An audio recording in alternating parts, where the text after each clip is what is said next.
నమస్కారం అండి.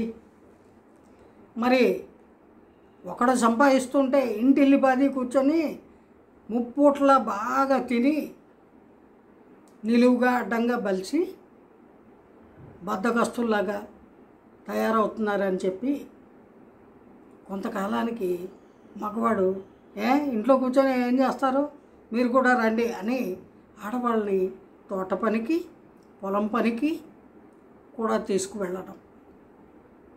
అది కూడా వీడు ముందుంటే వాడు వెనకే ఉండి పనిచేయాలి. అది ఎవరితో మాట్లాడకూడదు, సాటి ఆడవాళ్ళతో కూడా మాట్లాడకూడదు. జట్టీలు వచ్చేస్తాయి మాట్లాడితే, ఫైటింగ్స్.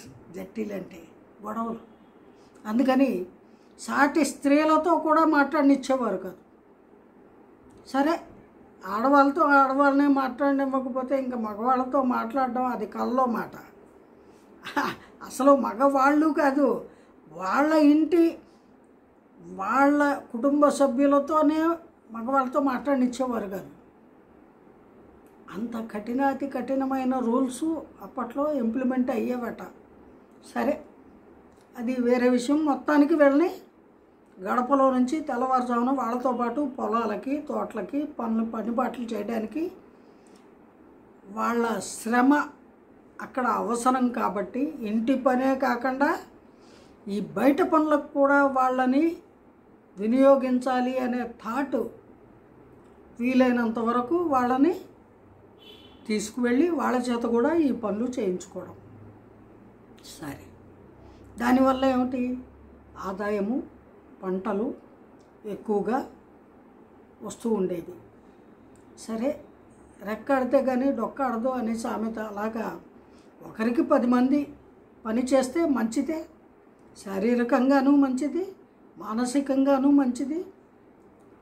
అన్ని విధాలా కూడా సుఖ సంతోషాలు పొందడానికి కావలసినటువంటి ధనధాన్య సమృద్ధి కలుగుతుంది. కాబట్టి ఈ వ్యవసాయ పనులకి కూడా స్త్రీలను మెల్లగా బయటికి తీసుకువెడుతూ ఉండేవారు.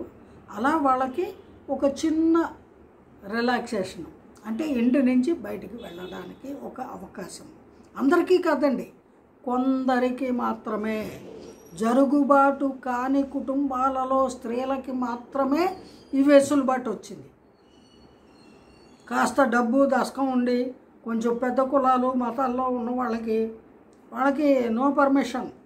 వాళ్ళు 4 walls in between రాణివాసం అంతే. ఇలాగా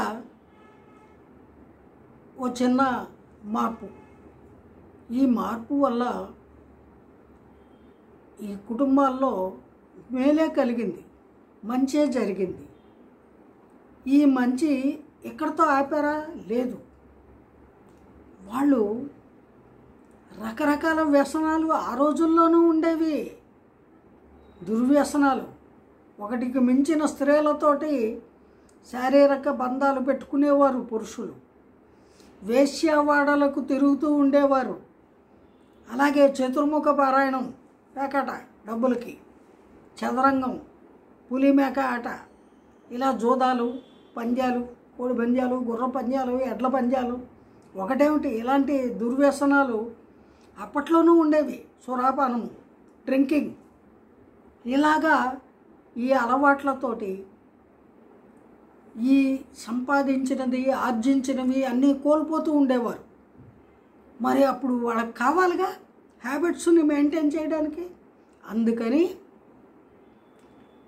భార్యల్ని, ఇంట్లో ఆడవాళ్ళని, కన్న తల్లిని, కూడా పుట్టిన అక్క చెల్లెళ్ళని, కడుపున పుట్టిన బిడ్డల్ని అందరినీ కూడా ధనవంతుల పొలాల్లోనూ ఇళ్లల్లోనూ పనివాళ్ళుగా పనులు చేయడానికి వినియోగించేవాళ్ళు.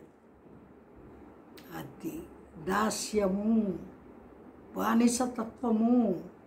దానికి స్త్రీ ఏ విధంగా బలైపోతూ వచ్చింది అనేది నెక్స్ట్ ఎపిసోడ్లో మాట్లాడుకుందాం. జై గురుదేవ్.